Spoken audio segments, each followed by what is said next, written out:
बेवफा की वापसी।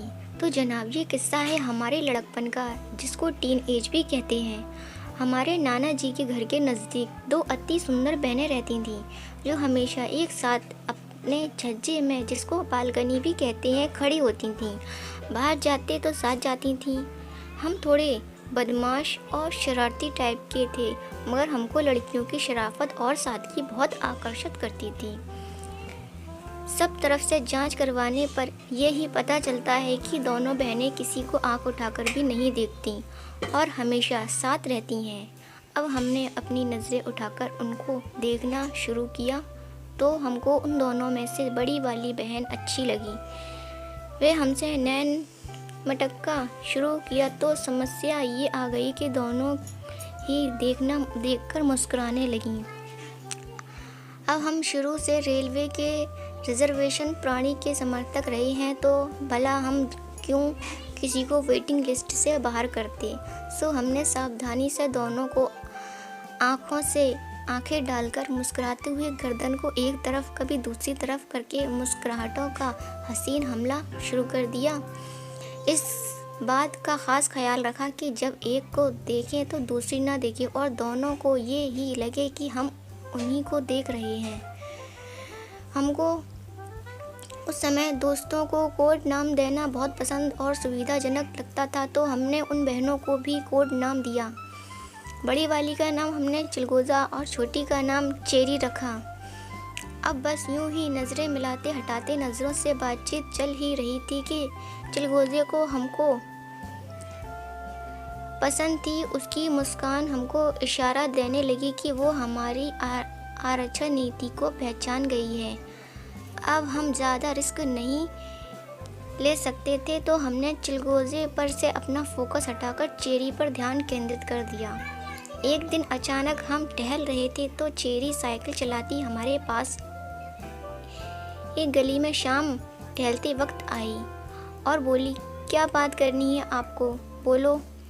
हम अवाक हुए।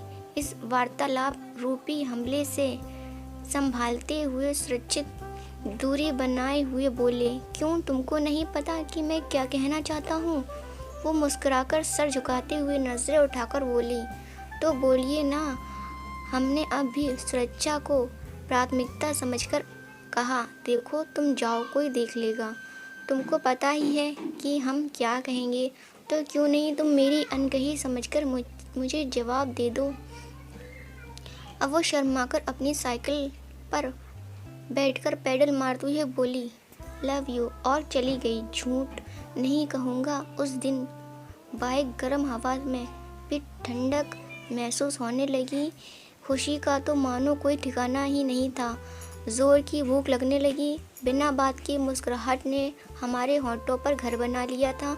अब तो इश्क सातवें आसमान पे था। दिन का कनेक्शन ऐसा कि हम दिन में याद करते, वो अपनी बालकनी में आ जाती थी। वो ना भी दिखे तो धूप में सूखता उसका दुपट्टा भी दिल को सुकून दे देता था। उसने बहुत से प्रेम पत्र हमको लिखे। पत्रों में हमारा दर्जा भगवान जैसा भी लिखा था। उसकी दी हुई उसकी तस्वीर शर्ट के अंदर रखकर हमको ऐसा लगता था कि कोई कवच पहन लिया हो। कभी भी किसी से घुसाबाजी हो जाती तो उस तस्वीर के असहाय भर से हमको दर्द नहीं होता था। हम हर लड़ाई जीतते थे। हमने एक साथ जीवन जीने का कोई वादा कभी नहीं किया, क्योंकि एक दूसरे के बिना भी रहना पड़ सकता था। ये सोच ही नहीं आती। इसी दौरान हमारे नाना जी का देहांत हो गया और हमारा आना जाना और चेरी से मिलना कम हो गया। इश्क पूरे शाहवान पर था और इस कदर था कि हम घर का सामान लेने भी जाते तो 9 किलोमीटर दूर चेरी के घर का चक्कर लगाकर सामान लाते थे। चेरी भी इंतहा मोहब्बत करती थी, जो हमको महसूस भी होती थी।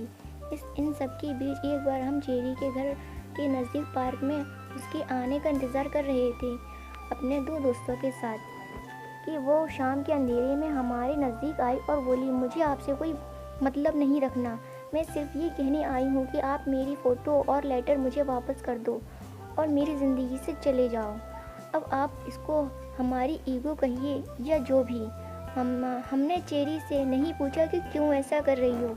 हालांकि हमने उसके चेहरे पर शर्मिंदगी देखी थी, क्योंकि वो जो कह रही थी उसके पीछे उसके पास कोई कारण नहीं था। हम उसके जाने के बाद दोस्तों से जाने को कहकर उसी पार्क में बैठकर घंटों आंसू बहाते रहे। अगले दिन हमने ईमानदारी के साथ सब लेटर्स और फ़ोटो उसको दी तो उसने कहा, सुनो, आप मुझे 1500 रुपये उधार दे सकती हो। हमने बिना कुछ कहे वो पैसे उसको दिए और चश्मे के पीछे अपनी नम आंखों को छुपाते हुए बाइक स्टार्ट करके चल दिए। उसके बाद हमने उस गली की तरफ कभी मुड़कर नहीं देखा। हमको ऐसा धोखा मिला था जिसकी हमारी कोई गलती ही नहीं थी और ना ही हमको हमारी गलती बताई गई थी। हमने तो अपनी तरफ से पाक मोहब्बत की थी। कभी शारीरिक संबंध के बारे में कोई सोच भी नहीं आई थी, फिर भी हमारे साथ ऐसा हुआ तो ये असहनीय था हमारे लिए, मगर हम सब इसलिए सहन कर गए क्योंकि हमारी मोहब्बत थी वो, और उसकी खुशी या फैसले के आगे हम कोई दलील पेश करके खुद को कमज़ोर नहीं दिखाना चाहते थे। हम यूं भी अपने को संभाल कर रखते थे क्योंकि हमको अपनी पहली मोहब्बत यानी अपनी माँ की चिंता खुद से ज़्यादा रहती थी। इसलिए खुद को नुकसान पहुंचाकर अपनी माँ को तकलीफ़ देने का गुनाह हम कभी करने की सोच भी नहीं सकते थे, क्योंकि हमारी मोहब्बत सच्ची थी और हमने कभी ज़ोर ज़बरदस्ती या कोई गलती मोहब्बत के दौरान नहीं की थी। तो सब्र रहता था कि जो भी हो हम गलत नहीं हैं, और हमने कभी अपनी मोहब्बत का बुरा नहीं सोचा और कभी लव लेटर या फ़ोटो दिखाकर अपनी मोहब्बत को बदनाम भी नहीं किया। अच्छा करने का एहसास ही सुकून देने को काफ़ी था। महबूबा तो नहीं मिली, मगर हमारा इश्क हमारे दिल में बाकी था।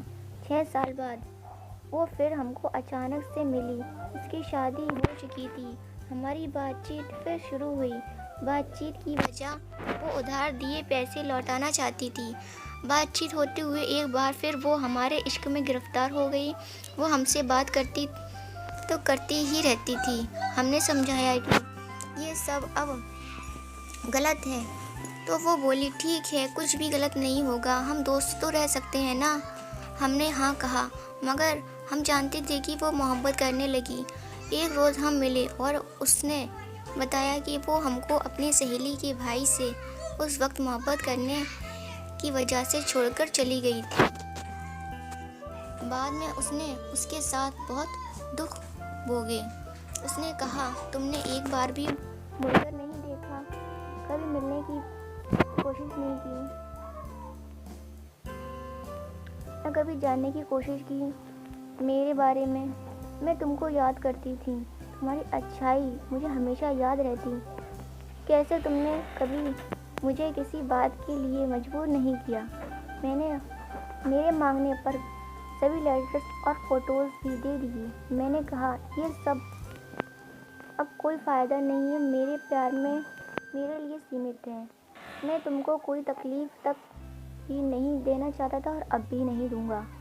दोस्तों की तरह हमारी बातें होती रहती। इसी दौरान एक दिन उसने कहा वो मुझसे मिलना चाहती है। मैंने उसको मिलने को मना कर दिया। वो नहीं मानी और मेरे घर आ धमकी। मैंने उससे कहा, क्या हुआ, क्यों मिलना था? वो बोली, मुझे आपके गले लगना है, बस एक बार मैं कुछ कह पाता। उसने पहले बोल लिपट गई मुझसे और इतना रोई कि क्या कहूँ। उस भावुक पल में मुझे एहसास हुआ कि वो खुद पर काबू रख पाने में नाकाम रही। तो मैंने बिना उसके कुछ कहे कहा, तुम फिक्र ना करो, मैं माँ की कसम खाकर कहता हूँ कि तुम्हारे साथ कुछ भी गलत नहीं करूँगा। वो आधे घंटे गले लगकर रोई। जब जाने लगी तो उसकी आंखों में मोहब्बत की जगह इज्जत थी। उसने मेरे हाथ को अपने माथे से लगाकर आंसुओं से भिगोते हुए कहा, कोई और होता तो शायद बदला लेने के लिए आज मेरा जीवन बर्बाद कर देता। अगर तुम जानते थे कि आज मैं तुमको नहीं रोकती क्योंकि मैं बहक गई थी, तुमने तब भी मुझे संभाला और तुम खुद को काबू में सकूं इसलिए माँ की कसम का सहारा लिया। काश तुमको मैंने धोखा नहीं दिया होता। आज मुझे एहसास हो रहा है कि मैंने कितनी बड़ी गलती की थी। बस इसके इन भावुक शब्दों ने मेरे पुराने जख्मों पर मरहम का काम कर दिया और किसी का भला करने के एहसास से दिल भर आया। एक सुकून सा महसूस हुआ। अब हमने फैसला किया कि हम अब कभी नहीं मिलेंगे, क्योंकि हमारे मिलने से उसका शादीशुदा जीवन खराब हो सकता है। हम केवल अच्छे दोस्त रहने का वादा करके जुदा हो गए और फिर कभी नहीं मिले। अब बस जब भी वो तकलीफ़ें होती तो फ़ोन पर बात होती है और उसकी तकलीफ़ दूर करने पर बात ख़त्म हो जाती है। ये भी अच्छा है, तकलीफ़ में लोग उसे ही याद करते हैं जो दिल के करीब होते हैं। इसलिए जनाब, हमने अपने अनुभव से यही सीखा है कि जब आप किसी से प्यार करते हैं तो उसका बुरा करने की सोच भी नहीं सकते। आप सही और सच्चे हैं तो आपकी सच्चाई आपको एक दिन सम्मान ज़रूर दिलवाएगी। इसलिए बदला लेना या खुद का बुरा करने से बेहतर है अपनी नाकाम मोहब्बत को अपने दिल में सहेजकर रखना। मोहब्बत से भी अगर कुछ बड़ा है तो वो है महबूबा से मोहब्बत के साथ इज़्ज़त पाना। और इज़्ज़त आपको आपके अच्छे कर्म आज नहीं तो कल ज़रूर दिलवा देंगे। धन्यवाद।